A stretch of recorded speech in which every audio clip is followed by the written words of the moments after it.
Good afternoon and good evening, everyone. And thank you very much for joining us this afternoon here in Nicosia, Cyprus, and online for today's conversation, which is about irritable bowel syndrome and what dietary changes can help. So you're all welcome and thank you for joining us.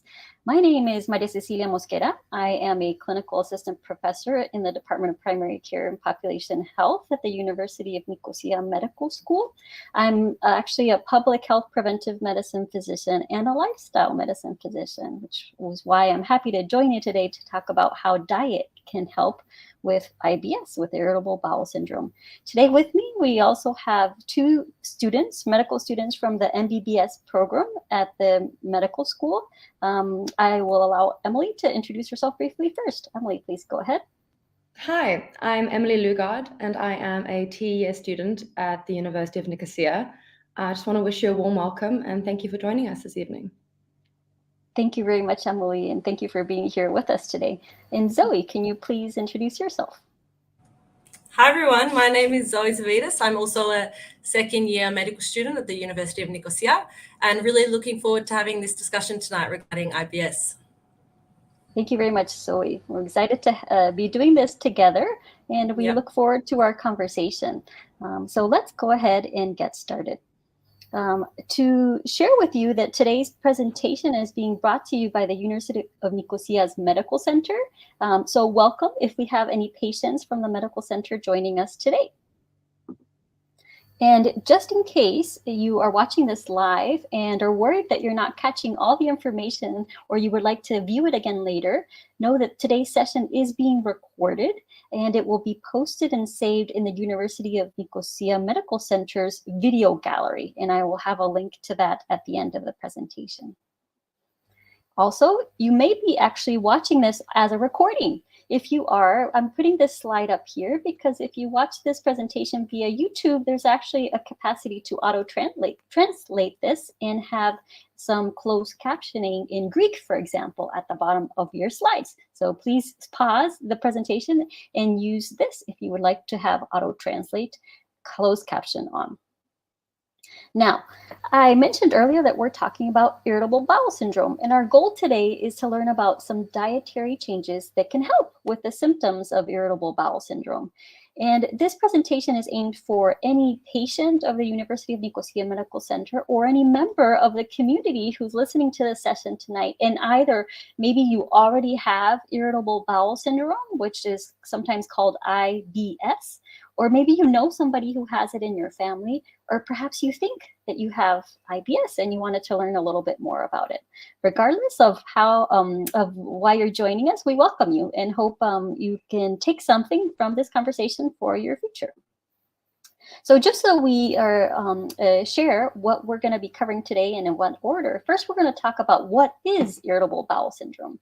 Then we're going to move to actually some lifestyle changes that can help with symptoms. And then we're going to move forward to some specific diet changes that can help with your particular symptoms. Afterwards, we're going to move to the broader category of elimination diets and explaining what those are. And at the end, we're going to go through how to take some small steps moving forward based on what we conversed today about. It is a 1-hour session. I mentioned earlier that I'm a lifestyle medicine physician, so I would like to encourage you to please stand up and stretch and move while you're listening to this presentation. And if you are watching this on YouTube Live, there is a chat box feature, and please feel free to write some questions in the chat box if you have them for us. We'll try to address them at the end of the session. So let's start with what is irritable bowel syndrome.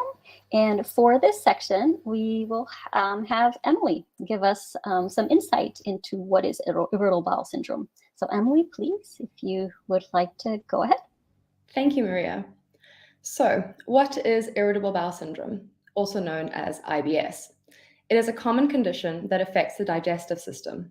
It is characterized by a group of symptoms, including abdominal discomfort and change in bowel habits. It's a lifelong problem. It can be very frustrating to live with and can have a huge impact on one's life. There are no specific tests to diagnose IBS, and currently there are no definite cures. However, diet changes have often helped with control of the symptoms. So what causes IBS? So the exact cause of IBS is actually unknown. IBS is defined as a problem with how the bowel works, which is why it's also known as a functional disorder. Specifically, the problem may be with how your gut and your brain communicate with each other. So you may have these symptoms without any visible signs of damage or disease to your gut. There are some known risk factors that have been identified in the research. These include being a female, being of a younger age, having endured a stressful life events, or having had a previous infection. So now that we've discussed a little bit about what IBS is, let's have a further look at how it is diagnosed. So according to NICE guidelines, having any of the following for at least 6 months, including abdominal pain or discomfort, bloating, or change in bowel habits. In addition, you need to have either additional discomfort, which is relieved by bowel movements, or there are changes in how often you have stools, or there are changes in the form of your stools.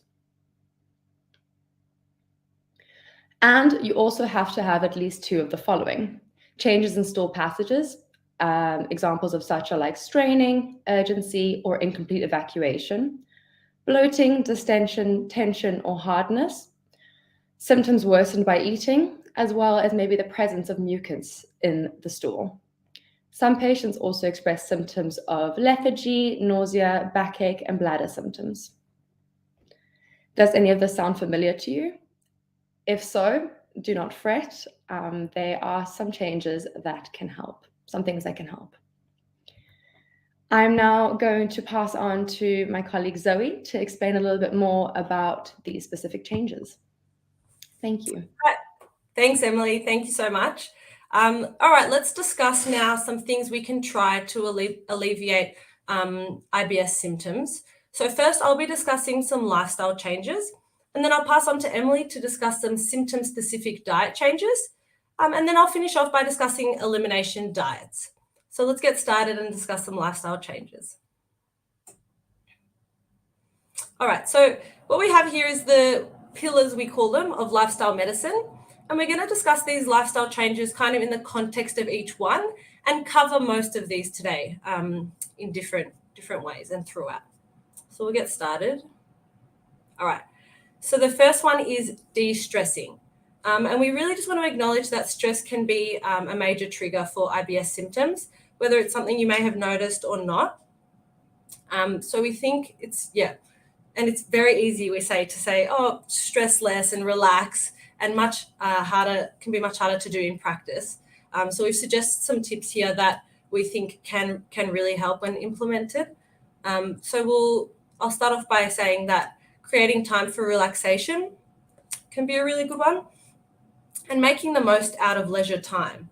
So that might be like putting your phone down, and it means different things for different people. But it might mean putting your phone down, being more focused, being more aware of what's happening around you. Which leads me to the next one, which is trying relaxation therapies such as mindfulness and breathing exercises. And there are some really great apps that can help with things like that. And then the next one, which a lot of people struggle with, is getting enough sleep. Then there's also seeking support when you need it, and something like getting professional help, even counseling and therapy. And it might not be something that you think of immediately, because we can underestimate the impact that our mental health can have on our gut and our gut health. But it really is something that has been shown to help. All right, now we'll talk about exercising and exercising regularly. So some ones that have really stood out in the research is some low to moderate impact exercising. So things like walking, yoga is a big one, and swimming. And these all really interlink. And you may have experienced that when you exercise, your stress levels actually go down too. So they all really, they do interlink. And then we'll discuss some eating habits. So having regular meals, taking time to eat, sitting down to eat, and chewing your food well. And that's a bit of mindfulness too. So if you're sitting down to eat, being aware, what does your food taste like? What does it smell like? Again, that's just mindfulness. And just avoiding things like skipping meals, and eating too late at night. And now some just general diet recommendations. So eating a balanced diet and drinking plenty of water. And we'll touch on these diet aspects down the line a little bit. And just limiting things like alcohol, fizzy drinks, caffeine, like coffee and tea. You might not know green tea has caffeine. A lot of people are surprised to hear that. So even limiting, rich or fatty fried foods, and fresh fruit, limiting that to about 3 portions per day, ideally. Thank you. So I'll pass on to Emily to discuss some symptom-specific diet changes. Thank you, Zoe. So sometimes a healthy, balanced diet and lifestyle changes aren't enough to improve symptoms. It may be that more specific changes to the diet are needed. Many people report that what they eat does indeed impact their symptoms, and therefore modifying what you eat can help manage your symptoms. So symptom-specific diet changes. So if you're experiencing symptoms like bloating or gas, it is recommended to try and incorporate more oats or linseeds and flax seeds into your diet, and try to limit like gas-producing foods. Such examples include beans and pulses, Brussels sprouts, cauliflower, etc. If you're experiencing symptoms of bloating and diarrhea, it is recommended that you avoid sweeteners like sorbitol, mannitol, and xylitol. And these can be found in your sugar-free sweets, drinks, and chewing gum. So just pay attention to your labels. And to limit resistant starches. So resistant starches are not easily digested by the small intestine, and therefore they move to the large intestine where they are broken down by the gut's bacteria. Although this is a good thing, as it feeds the healthy bacteria in your gut, the process of breaking down these resistant starches releases gas and therefore produces symptoms of bloating. Examples of resistant starches are processed and recooked foods. So examples of processed foods are your chips, crisps, pizzas, biscuits, anything processed. And then recooked foods, so that's food that's been cooked and then left out. So it's recommended that it's better to eat fresh food and to eat food that is cooked fresh and to eat it straight away. If you are experiencing symptoms of diarrhea, it is advised to limit the intake of alcohol, fatty foods, fizzy drinks, and fruit juice, and also not too much fruit due to the high fructose content. As well, if you have symptoms of diarrhea or pain, to limit drinks like tea, coffee, soft drinks, chocolate, like Zoe said, because they have high caffeine intake or content, sorry. And last but not least, if you are experiencing symptoms of constipation, it is recommended to try and increase your water intake, so to drink plenty of water, and to slowly increase the kind of fiber that softens your stools, as well as to avoid eating extra wheat bran. So I know this might sound a little confusing, given on one hand we're saying to increase the kind of fibers that soften stools and then to decrease extra wheat bran. So I thought it would be a good idea to dive a bit further into this and give you a bit more of an understanding about what I mean. But just before I start, I just want to make it clear that this is a very subjective aspect of eating. So it very much depends on you and your symptoms. Some people may need to eat more fiber. Some people may need to eat less fiber. So you should always gauge what works best for you. So onto the two types of fibers. So you have insoluble and soluble fibers. Insoluble, as dictated by the name, does not dissolve in water. So it is not easily broken down. It promotes laxation by adding bulk to stools and lets waste pass through the gut more easily. Therefore, if you have symptoms of diarrhea, it is recommended that you eat less of this type of fiber. On the other hand, soluble fiber, again, given by its name, dissolves well in water and therefore is broken down by bacteria in your gut. It supports the gut flora and helps to move food through the gut by softening stools. Therefore, if you have symptoms of constipation, it is recommended that you eat more of soluble fibers. So soluble, insoluble, let's have a closer look as to where you may be able to find these kinds of fibers.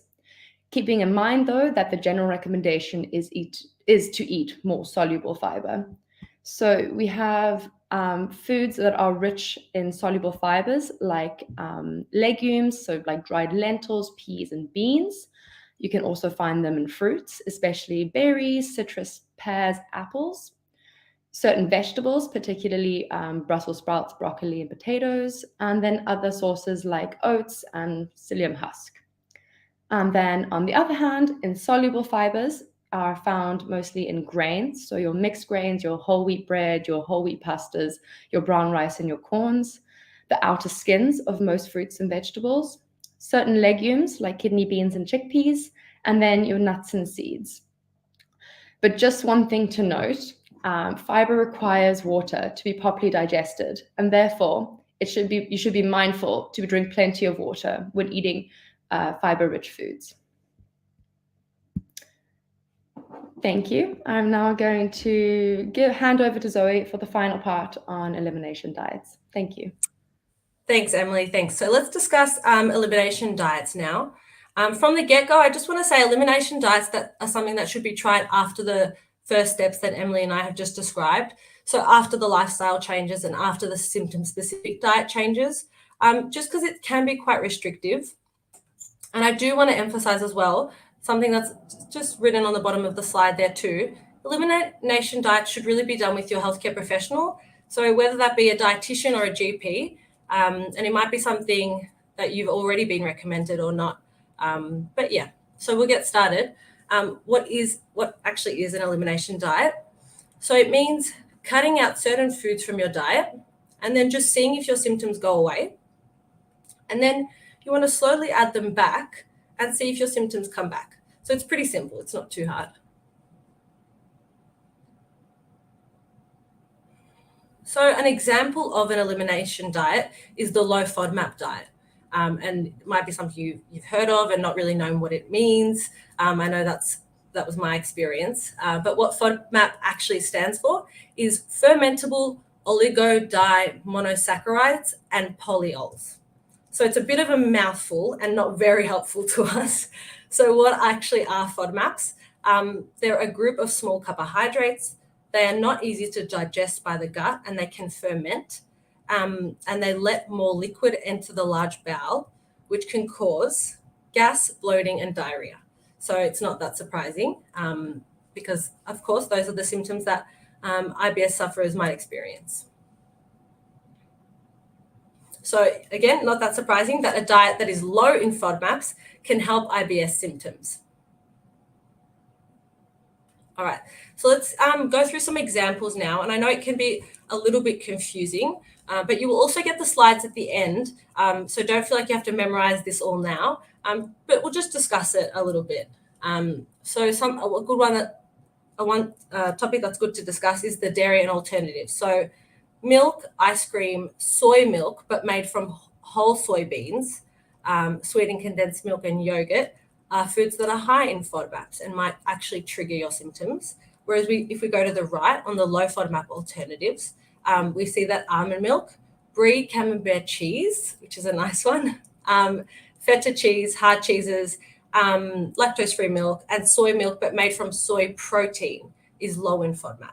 So there are some things here that you might not feel are so restrictive. They seem like maybe easier substitutes. So if you're a soy milk drinker, you might opt for milk made from the soy protein rather than from the whole soybeans. And that's the same for maybe the nuts and the seeds on the bottom. If you love your cashews and pistachios, you might just want to opt for peanuts or walnuts. So there are some options there, and it's definitely a slide that you can come back to and refer to. And like I mentioned previously about the mindfulness apps, there's also some great apps for this that you might want to speak to your healthcare professional about. So what happens in a low FODMAP diet? So it's a bit like I mentioned earlier about the elimination diet. First, you stop eating foods that are high in FODMAPs. And you don't want to do this for more than 4 to 6 weeks. As I mentioned, it can be quite restrictive. And then you see if your symptoms get better, if any of your symptoms improve. And then you slowly add back some of these foods to see which actually cause the symptoms. And then lastly, you personalize your diet based on what happened to you, because everyone's very different, and everyone might have a different experience. And like I've mentioned a few times, it is restrictive, and we really strongly advise it to be done with your healthcare professional. So I'll pass on to Maria now. Great. Thank you very much, Zoe and Emily. So, you know, some nice information has been shared about how some changes in lifestyle can help with symptoms of IBS, as well as trying to target your specific symptoms with your diet-specific changes, such as if you have bloating, you might want to target some of the changes that were mentioned earlier today. So if you progress through trying lifestyle changes, diet-specific changes, and then maybe even you have to move forward to an elimination diet like the FODMAP diet, this sort of gives you, with your healthcare professional, the opportunity to work on things that might help with your symptoms of IBS. But we want to acknowledge that we're still learning about IBS. As was said earlier, we don't understand fully the causes of IBS. We know that there's a connection between the gut and the brain, and we think that some problems with that connection are why people have IBS. But that is still being evaluated, and we're trying to understand more about that. So hopefully the future will tell us more about the causes for IBS and more details about that gut-brain connection. Also, research is moving us forward to understand better how and when and if prebiotics and or probiotics might be helpful. For example, perhaps you've been talking to your healthcare professional and they recommended you to utilize some probiotics, but what kind of probiotics, how many of them at the same time, for how long, you know, how those can be helpful, are also under evaluation. So we're working to understand, research is working to understand what are ways that we can figure out how to even better help people with IBS. It's also important to understand that there is something called the microbiome. So we actually have bacteria that live in and on our body, and that includes in our gut.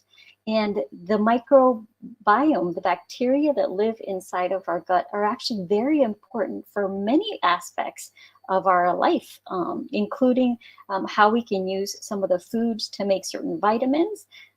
So research is happening right now to better understand how changes in the microbiome, for example, if you take antibiotics, might impact how your gut, functions and works, and perhaps if there's a connection between that in IBS, because we know that certain people, for example, have their symptoms of IBS happen after they take an antibiotic or even after they have an infection. For example, now that we're in the pandemic, we know that some people they're looking to see, because it looks like there may be some people after a COVID-19 infection that also develop IBS or IBS symptoms. So there's lots of ongoing research, all in the hopes that we can continue to understand more about IBS and how to help people who have IBS and their symptoms, to help them with their daily life and to help them feel better. So besides what I mentioned on the slide, there are many other things that are being worked on to try to understand. So hopefully in the future, your healthcare professionals will have even more tips that they can share with you about how to help with your symptoms of IBS. But we've mentioned a lot of things today that perhaps you've tried, or perhaps you haven't tried yet, and you're interested in looking to see how you can use some of them. So what can you do now?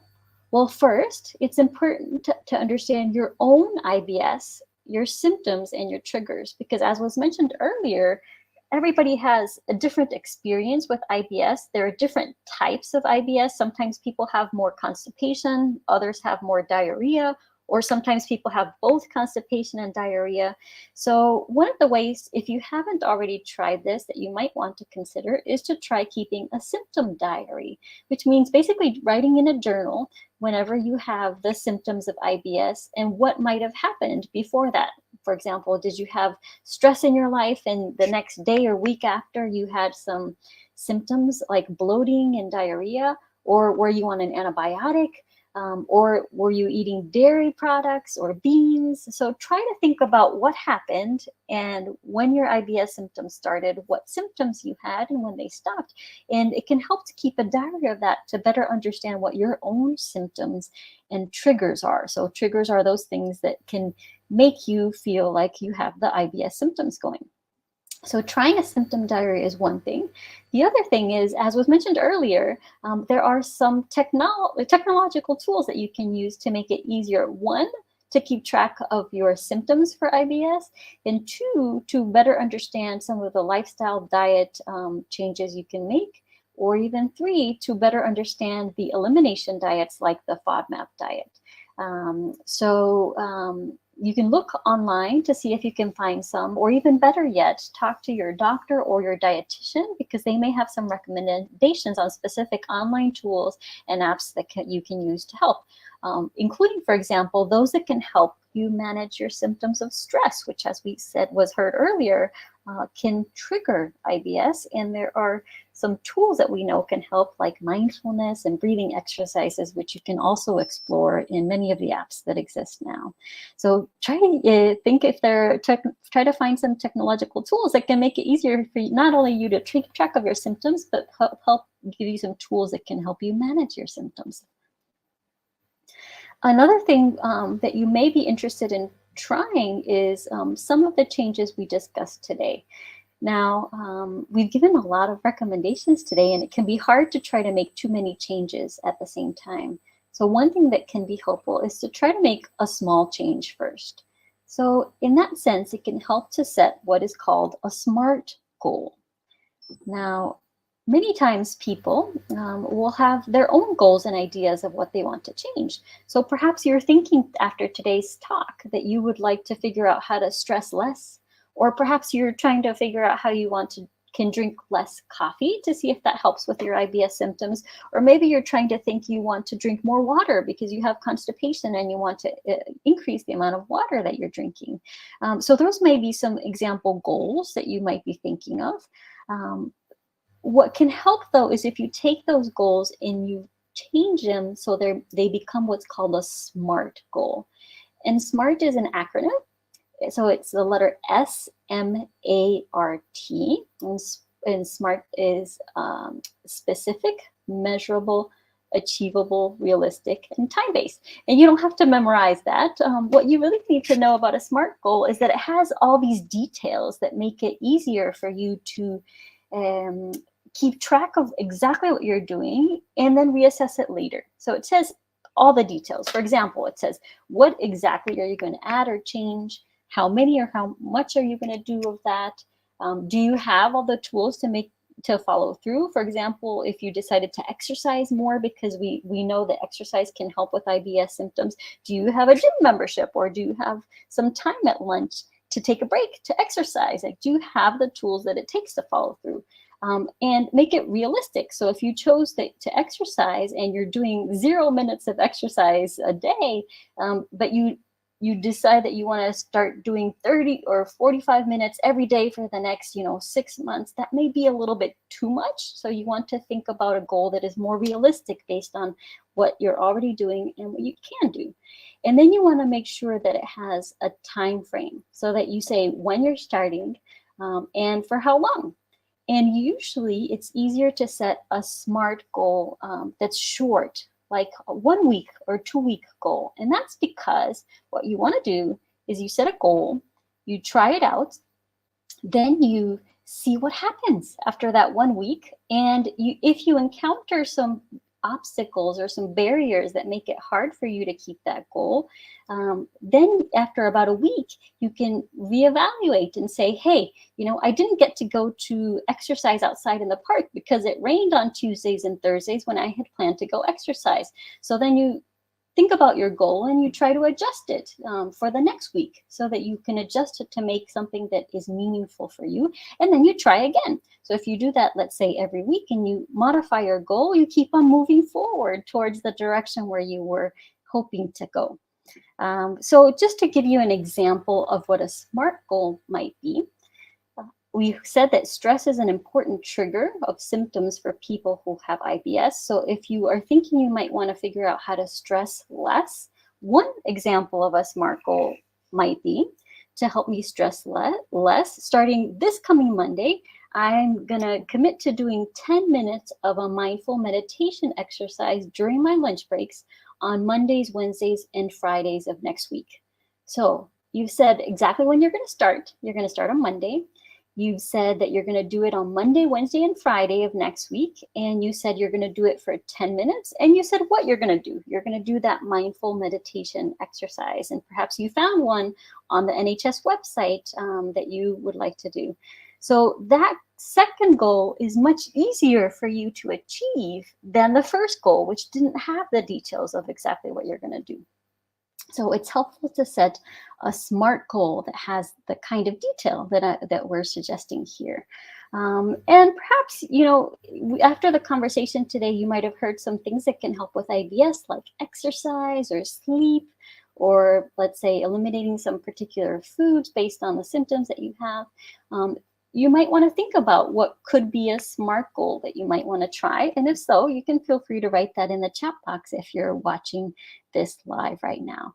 And remember, when we make a SMART goal, like the one I suggested before, if you try out, let's say, the mindfulness exercise for next week, the important part is after that week, you see what happens. And you look and see what obstacles you encounter, you update your SMART goal, and you try it again for the next week afterward. And you keep on moving forward like a train. You keep on adjusting the goal to move forward in the direction of where you want to go. On the screen here, I show a form. There are sometimes pieces of paper, like, for example, this one that we developed for the UNIC Medical Center, or you might have a diary or a calendar, because if you write down your goal, let's say this weekend, and put it on your refrigerator, you can keep track of whether you were able to meet it.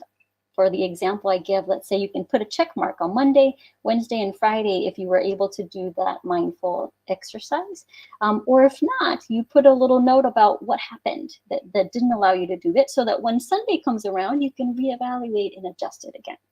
So think about the goals you can set for your own healthy lifestyle or changes to help with your IBS, and use the SMART goal format. And then you can work with your healthcare team to help you achieve this. So as I mentioned before, this presentation is being sponsored by the UNIC Medical Center. So maybe some of you are already patients of the medical center. So you can talk to the doctors there, your physician. You can talk to, perhaps you're followed already by the dietitian there. They can help you work to develop some SMART goals that can help you target your IBS symptoms. So work with your healthcare team. That's what they're there to help you with. And even, for example, if you're not a medical center patient, just reach out to your own doctor or healthcare professional, because we know that lifestyle changes can help with your IBS symptoms. We mentioned exercise, some healthy eating aspects that can help, and importantly, managing your stress. And also think about that you want to discover the symptoms that you have. What are the things that trigger your symptoms?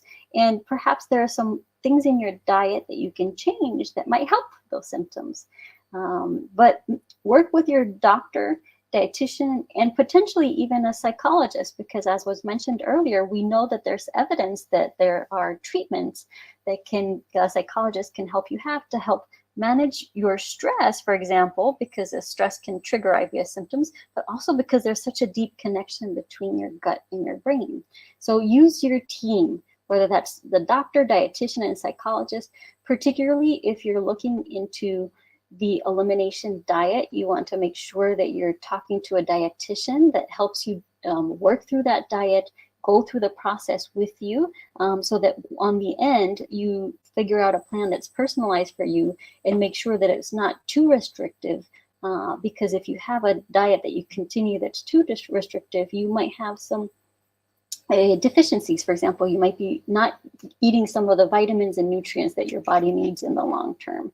So work with your team to develop a plan that's right for you. Our hope is that with some of the things that we've discovered today, you've gotten some tips and things you can try. Perhaps you want to start with a SMART goal for next week or reach out to your healthcare professional. If you are looking for some more information, this resources page has information on irritable bowel syndrome, as well as dietary changes that can help, and as well as the low FODMAP diet that we mentioned earlier. So this presentation, as we mentioned, is being recorded, and you can look up these websites later if you're interested. We'll look in the chat box at this moment to see if there's anybody that has one thing that they found interesting that they want to take with them after today's session.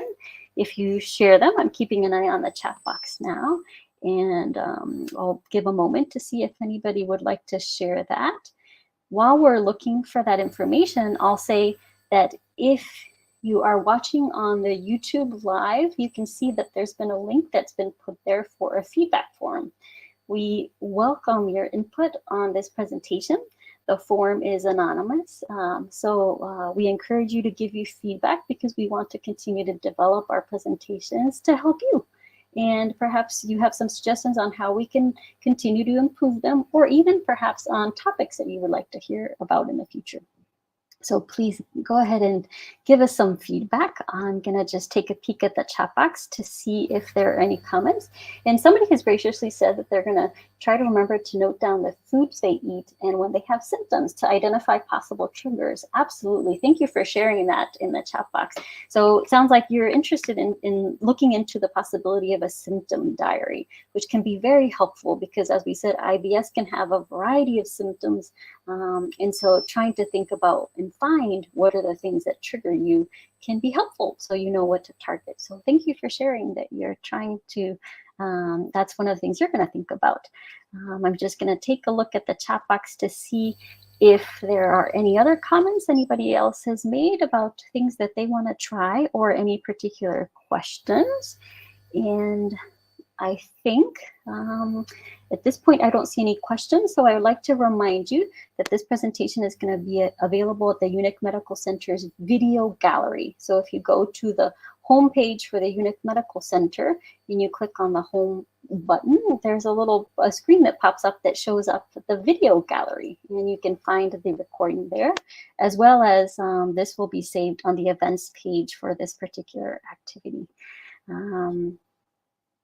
So in a moment, I'm just going to take a peek at the chat box one more time to see if there are any questions. And perhaps what we'll do is we'll have, if we can have Emily and Zoe join me here, please.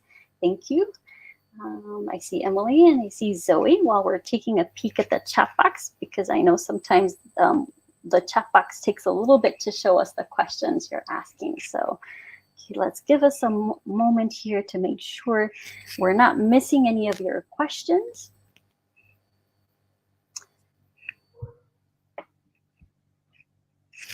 And I'm looking to see, and Zoe or Emily, if you see any questions I have missed, please feel free to let me know. Or Gidi's in the background, if you have any questions you're seeing that we have missed, please let us know.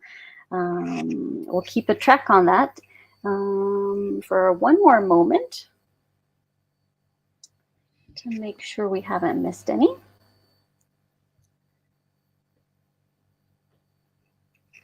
And perhaps in the interim, I'll just point to Emily and Zoe and ask if there are any final things we forgot to mention that you felt you wanted to add at this moment. While we're waiting to see if there are any questions. Yeah. Just wanted to thank everyone for joining. It's been lovely having a good chat. Thank you, Zoe.